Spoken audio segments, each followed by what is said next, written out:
नमस्कार। आज हम लोग सर्वोदय विचार को और थोड़ा विस्तार से देखने समझने का प्रयास करते हैं। अ, एक महात्मा गांधी का एक लेख हरिजन जो पत्रिका आती थी उसमें छपा था। उसके कुछ उद्धरणों को मैं रखना चाहूँगा आपके सामने, और फिर उसका विश्लेषण हम लोग करके यह देखने का प्रयास करेंगे कि असल में सर्वोदय का जो विचार है महात्मा गांधी के दर्शन में एक छोटे से वाक्यों में उसे कैसे सारगर्भित रूप से रखने का प्रयास हुआ है और क्या है असल में महात्मा गांधी की भाषा में ही उसे हम पढ़ के फिर उस पर विश्लेषण करेंगे, जिससे आपको समझने में बहुत आसानी होगी। गांधी जी कहते हैं कि यदि हम चाहते हैं कि हमारा सर्वोदय अर्थात सच्चे लोकतंत्र का सपना, यानी कि सर्वोदय को वो सच्चा लोकतंत्र मानते हैं, यह बात ध्यान दीजिएगा, उस पर चर्चा होगी, का सपना सच्चा साबित हो तो हम छोटे से छोटे भारतवासी को भारत का उतना ही शासक समझेंगे जितना देश के बड़े से बड़े आदमी को। इसके लिए शर्त यह है कि सब शुद्ध हो या न हुए हो तो शुद्ध हो जाएं, और शुद्धता के साथ साथ बुद्धिमानी भी होनी चाहिए। तब कोई भी अपने दिल में जाति और स्वर्ण अवर्ण के बीच भेदभाव नहीं रखेगा। हर एक सबको अपनी बराबरी का समझेगा और उन्हें प्रेम के रेशमी जाल में बांध रखेगा। कोई किसी को अछूत नहीं मानेगा। हम मेहनत करने वाले मजदूर और धनी पूंजीपति को समान समझेंगे। सबको अपने पसीने की कमाई से ईमानदारी की रोजी कमाना आता होगा और वे मानसिक और शारीरिक श्रम में कोई फर्क नहीं करेंगे। यह आदर्श स्थिति जल्दी लाने के लिए हम अपने आप को स्वेच्छा से भागी बना लेंगे। जिस किसी में भी बुद्धि होगी वह कभी अफीम, शराब या किसी नशीली चीज को नहीं छुएगा। प्रत्येक पुरुष स्वदेशी का पालन जीवन व्रत के रूप में करेगा और हर एक स्त्री को जो अपनी पत्नी नहीं है उसकी उम्र के हिसाब से अपनी माता, बहन या पुत्री समझेगा और अपने हृदय में उसके प्रति कभी काम वासना नहीं रखेगा। जब जरूरत पड़ेगी वह अपने प्राण देने को तैयार होगा, मगर दूसरे की जान लेने की कभी इच्छा नहीं करेगा। यही है सर्वोदय की रूपरेखा। एक छोटा सा पैराग्राफ है, लेकिन पूरा विचार जो कि पिछले क्लास में भी चर्चा हुई थी वो और आगे जो होगा वो और अभी जो हो रहा है इसमें, ये पूरा सर्वोदय का एक खाका। जैसे पहला जो लाइन है वो कहता है कि हमारा सर्वोदय सच्चे लोकतंत्र का सपना सच्चा साबित हो, यानी कि सर्वोदय के वो सर्वोदय सिद्धांत को सच्चा लोकतंत्र कहते हैं। यह ध्यान देने की बात है कि लोकतंत्र एक राजनीतिक प्रणाली है, शासन का एक स्वरूप है और सर्वोदय से इसे जोड़ा गया है। सर्वोदय को सच्चा लोकतंत्र कहा गया है। मतलब यह है कि एक जो स्टेट की पॉलिसी होती है, स्टेट या आप ऐसे कहें कि जो एक राजनीतिक सिद्धांत है सत्ता के लिए, कि सत्ता का प्रकार किस तरह का हो, जो लोकतंत्र के रूप में जाना जाता है। यानी कि स्टेट जो भी चीजें कार्य कर रही है लोकतांत्रिक तरीके से एक केंद्रीय स्तर पे, उससे यह अपेक्षा की गई है कि आप अपने पावर को जो एक जगह केंद्रित है उसे डिसेंट्रलाइज करें। गांवों में आप बहुत मामले में गांव को आत्मनिर्भर बनने दें। आप अंतिम अधिकार कुछ चीजों का या अनेक चीजों का अंतिम अधिकार गांवों को सौंप दें कि गांव वाले यह तय करें कि क्या हो और उन्हीं की इच्छा और उन्हीं का डिसीजन अंतिम हो। यही सच्चा लोकतंत्र है। यानी कि सर्वोदय में पावर को, स्टेट का जो पावर है उसे पूरी तरह से डिसेंट्रलाइज करने को कहा गया है। वही सच्चा लोकतंत्र है। हाँ, शुरुआत में समस्या आएगी, आप अल्टीमेट पावर न दें, धीरे धीरे पावर दें। और अंतिम जो पावर की बात है, जब वो मानसिक रूप से कुछ दिनों के बाद जब ऐसा लगता हो कि मानसिक रूप से अब लोग में आध्यात्मिक विकास हो चुका है, लोगों में परार्थ का भाव आ चुका है, लोगों में यह भावना पनप चुकी है कि हमें थोड़ा और सत्ता मिलता तो हम लोग और बेहतर करते। ऐसी परिस्थिति में यह अपेक्षा की गई स्टेट से कि आप उसे अंतिम सत्ता सौंप दे उस मामलों की। तो यही इनके महात्मा गांधी के दर्शन में सच्चा लोकतंत्र होता है। ये जो पहला लाइन है वो देखिए वो कितनी बड़ी बात कहता है और छोटे से वाक्य में। दूसरा आगे कहते हैं कि हम जब ऐसा होगा तो एक छोटा से छोटा भारतवासी भी अपने को बहुत बड़ा शासक की तरह समझेगा। यह एक प्रेम का विचार है।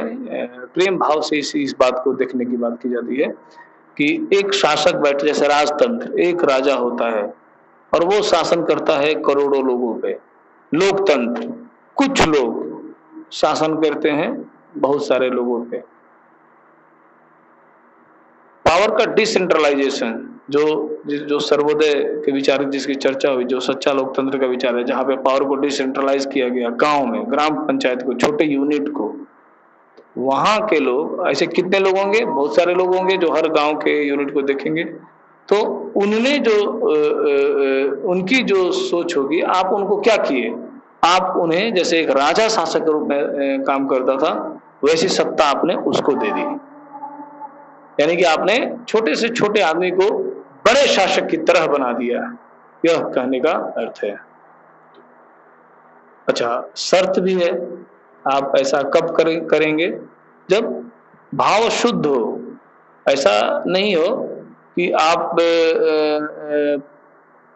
पावर को डिसेंट्रलाइज करके गांव में दे दिए और गांव के लोग जो है जैसे वहां पे अगर यह फीलिंग हो, जाति की फीलिंग हो, मान लीजिए एक उदाहरण के रूप में कि गांव में 100 घर है और 90 लोग एक जाति विशेष के हों और 10 लोग दूसरे जाति विशेष के हों, और वो जो 90 हों उनमें जाति का भाव हो।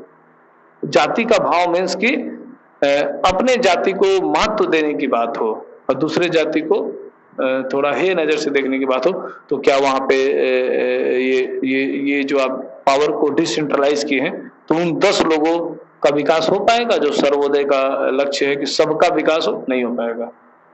तो शुद्धता का भाव कहने का यही अर्थ है कि ये स्थिति तब आनी चाहिए जब लोगों में शुद्धता का भाव आए। शुद्धता का भाव न आए और आप पावर को डिसेंट्रलाइज किए जा रहे हैं तो नुकसान हो सकता है। अच्छा, शुद्धता के साथ साथ बुद्धिमानी भी होनी चाहिए। अच्छा, तो इसको विस्तार भी दिया गया है। क्या होना चाहिए भाई? कोई भी अपने दिल में जाति का भाव नहीं रखेगा। स्वर्ण अवर्ण का भाव, जैसे बड़े जाति के हम हैं, पिछड़े जाति के ये हैं, ये भाव नहीं होना चाहिए। तो ये अपेक्षा है, यही शर्त है शुद्धता की। शुद्धता की परिभाषा यह नहीं है कि आप कितना पूजा करते हैं, कितने बार स्नान करते हैं, नहीं। महात्मा गांधी के दर्शन में शुद्धता का अर्थ इस सेंस में लिया गया है कि आप के विचार में परार्थ भाव है या नहीं। और वो परार्थ भाव ऐसा तो नहीं कि वो परार्थ भाव केवल अपने जाति के लोगों के लिए है, नहीं, सबके लिए होना चाहिए परार्थ भाव। परार्थ में भी शर्त लगा हुआ है कि वो परार्थ भाव केवल अपने कुछ विशेष संप्रदाय के लोगों के लिए नहीं होना चाहिए। यहाँ तो जाति से ऊपर उठ के धर्म से ऊपर उठने की बात की गई है कि आप केवल अपने जाति में ही केवल परार्थ भाव ना हो, दूसरे जातियों में ही केवल ना हो, आप दूसरे संप्रदाय के लोगों के हित के बारे में भी सोचें। यहाँ तक कि महात्मा गांधी का दर्शन, जब आप सर्वोदय का जो विचार का जो लक्ष्य है, जो परार्थ की जो बात होती है, उसमें यह नहीं अपेक्षा की गई है कि सर्वोदय में सबका विकास हो, मीन्स क्या केवल एक भारत देश हो और उसके सीमा के अंतर्गत सर्वोदय की बात हो रही हो, ऐसा बिल्कुल नहीं है। यह अपेक्षा नहीं की गई है कि भारत का नागरिक परार्थ भाव रखे केवल भारत के लोगों के लिए। हाँ ठीक है, वह यहाँ के लोगों किस जाति के हैं, किस धर्म के हैं, इससे उसे कोई मतलब नहीं होना चाहिए। नहीं, केवल भारत के लोगों के लिए ही सर्वोदय की बात अगर भारत के लोगों में हो तो भी नहीं होगा। वो जो गोल है, उद्देश्य है महात्मा गांधी के इस विचार का, वो पूरा नहीं होगा। सर्वोदय का विचार शुरू होता है अपने से, अपने बाद अपने परिवार से, फिर अपने समाज से, फिर अपने राज्य से, फिर अपने देश से, और फिर पूरे विश्व से। यानी कि कोई भी व्यक्ति बचता नहीं है, एक व्यक्ति को पूरे विश्व के बारे में सोचना है। ये इतना बड़ा सिद्धांत है। तो बहुत सारे लोग इसे यूनिट के स्तर पे समझने का प्रयास करते हैं कि ये केवल एक सत्ता को डिसेंट्रलाइज कर दिया गया है और गांव में सत्ता को दे दिया गया है, गांव के लोग अपने उसी लिमिटेशन में रहें, चलाएं। ऐसा काम कोई यूनिट ना करे जिससे दूसरे यूनिट को परेशानी हो रही हो, या देश को परेशानी हो रही हो, या पूरे विश्व को परेशानी हो रही हो। ये नहीं, वो जो बात की गई थी कि बुद्धिमानी की बात, कि शुद्धता का के साथ साथ बुद्धिमानी की बात होनी चाहिए, वो यही है कि आप अगर सत्ता आपको मिल रहा है तो केवल आप अपने यूनिट के बारे में ही ना सोचें, कुछ ऐसा काम ना कर जाए जिससे आपकी यूनिट को केवल फायदा हो और पूरे विश्व को नुकसान हो जाए। विश्व कल्याण की भावना इसके लक्ष्य, इसके उद्देश्य में, इसके मूल में निहित है। विश्व कल्याण की भावना, आपका कल्याण हो, साथ साथ सबका कल्याण हो, स्वार्थ से परार्थ की ओर हो। आप इसे यूं समझें।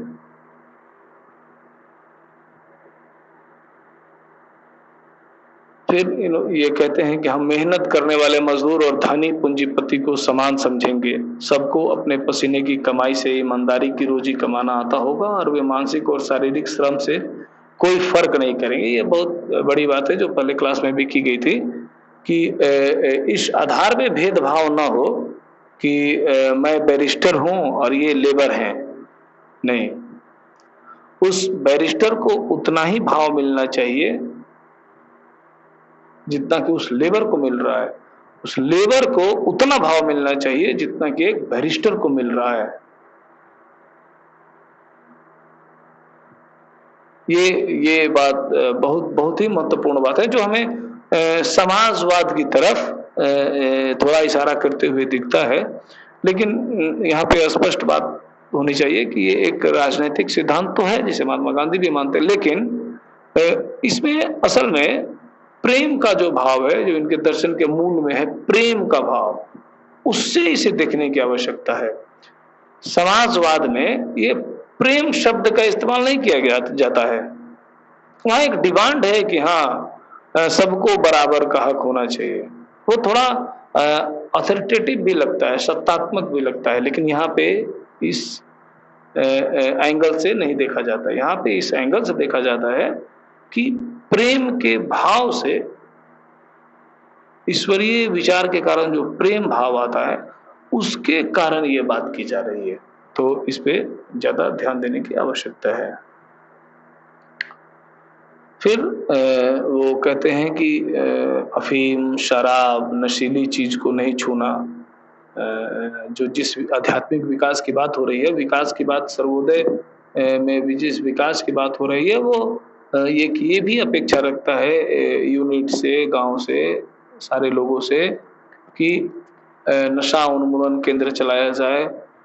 अफीम, शराब, इस सब का सेवन करने से जैसे अभी हम लोग अभी की वर्तमान परिस्थितियों में कुछ गांवों को हम लोग देखते हैं जैसे जहाँ पे गांधीवादी विचारक मिलते हैं, जैसे कि अन्ना हजारे जी का जब जिक्र होता है तो वो जहाँ रहते हैं, जिस पंचायत में रहते हैं, जिस गांव में रहते हैं, या उनके अगल बगल के गांव वाले भी, वो एक उदाहरण के तौर पे, मिसाल के तौर पे विश्व में दिखाया जाता है कि कैसे गांधीवादी तरीके से गांव के सारे लोग, ना कोई गरीब है ना बहुत अमीर है, सारे लोग बराबर हैं, सब सुखी हैं, कोई गरीब ही नहीं है। वहां पे सारे लोगों को रोजगार है, वहाँ कोई झगड़ा नहीं है आपस में, कोई मतभेद नहीं है, मनभेद नहीं है। यहाँ तक कि ऐसा भी केस स्टडी में देखने को मिलता है उन गाँवों में जहाँ पे गांधीवादी के विचारक जो सर्वोदयी समाज है, सर्वोदयी समाज आप समझे वहाँ पे कि वहाँ पे पुलिस थाने को अनुपयोगी भी बताया जाता है कि यहाँ पे पुलिस थाने की भी कोई आवश्यकता नहीं है, कोई विवाद नहीं है लोगों के बीच में, वहाँ पुलिस की आवश्यकता नहीं है। ये बड़ी बात है कि जो जो गांधी जी का मूल उद्देश्य था, जैसे उन गांवों में जब कोई डिसीजन लेना होता है तो एक व्यक्ति नहीं लेता है, सारे लोगों को बुला के सारे लोग उस बात का डिसीजन लेते हैं और जो बहुमत होता है वो काम किया जाता है। तो इस तरह से ये जो बातें की गई हैं कि अफीम, शराब या नशीली चीज को नहीं छूना है, तो आप वहाँ देखेंगे ऐसे गांवों में जहाँ गांधी जी के विचारों को अपनाकर और जीवन जिया जाता है, वहाँ पे नशा उन्मूलन केंद्र चलता है और लोग स्वयं नशा करने से बचने का प्रयास करते हैं। लेकिन जहाँ पे ये सर्वोदयी समाज नहीं है या गांधी जी के विचारधारा के लोग जहाँ नहीं है अभी के वर्तमान समय में, जहाँ पे ये बातें प्रासंगिक नहीं मानी जाती है, वहाँ पे स्टेट नशा पे प्रतिबंध लगाए हुए हैं। लेकिन फिर भी आप देखेंगे कि प्रतिबंध होने के बावजूद, जेल जाने के डर के बावजूद भी और जेल जाने के बावजूद भी लोग नशा करते हैं। तो ये विचार का अंतर है। जब आप विचार में अपनाएंगे गांधीवाद को तो आपके अंदर से जो अच्छाइयाँ, जिन अच्छाइयों की अपेक्षा की गई वो निकलेगा। दबाव से जब नशा हटाने की बात की जाती है तो वहां के लोग ज्यादा शराब पीते हुए पाए जाते हैं। तो गांधी जी का यही, इसीलिए गांधी जी बहुत ही महान दार्शनिक या महान विचारक रूप में जाने जाते हैं कि वो व्यक्ति को स्वयं प्रेरित करते हैं कि तुम यह डिसीजन लो, अपने स्व से डिसीजन लो कि तुम्हें क्या करना है क्या नहीं, ये बातें इस पे विचार कर लो। और वो व्यक्ति स्वयं कहता है कि नहीं, मैं नशा नहीं करूंगा। और दूसरी तरफ आप देखते हैं कि नशा नहीं करने के लिए बहुत सारे हथियार के साथ लोग खड़े हैं, लेकिन लोग नशा करते हैं, जेल जाते हैं, फिर भी नशा करते हैं, फिर भी पुनः जेल जाते हैं, लेकिन वो मानते नहीं।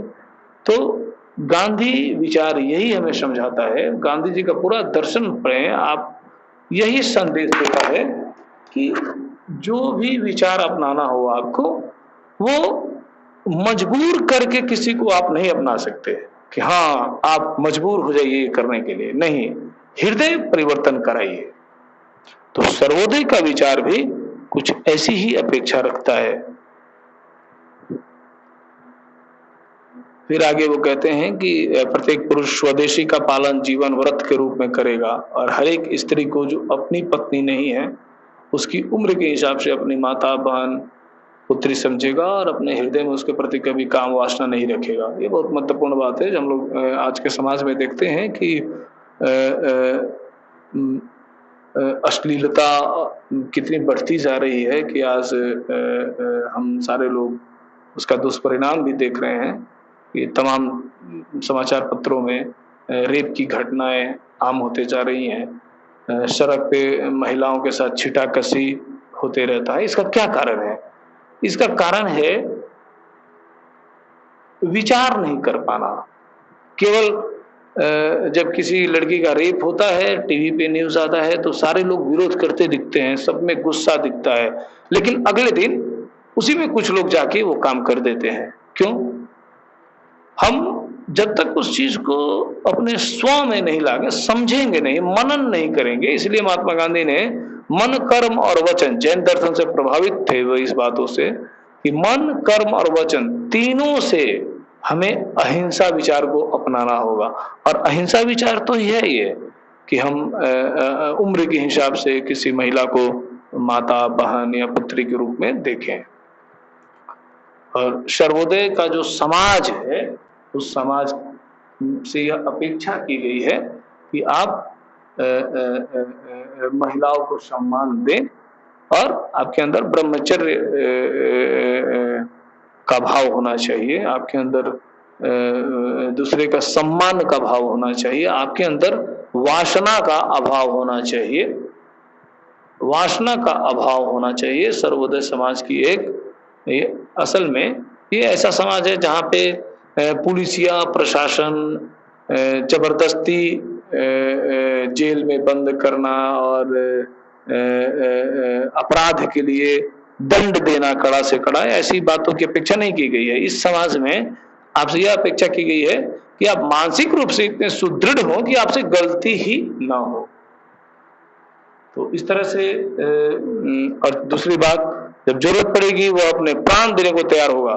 तो चूंकि यह बात पहले भी जब हम लोग सत्याग्रह का दर्शन पढ़ रहे थे उसमें ये बातें आई थी कि अहिंसा धर्म अपनाने के लिए साहस और आत्म बलिदान, ये दो शब्द बहुत ही महत्वपूर्ण आया था कि साहसी होना और आत्म बलिदान के लिए तैयार रहना।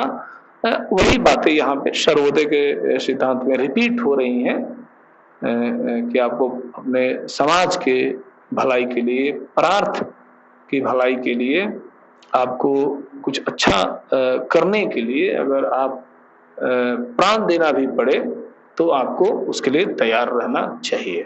धन्यवाद।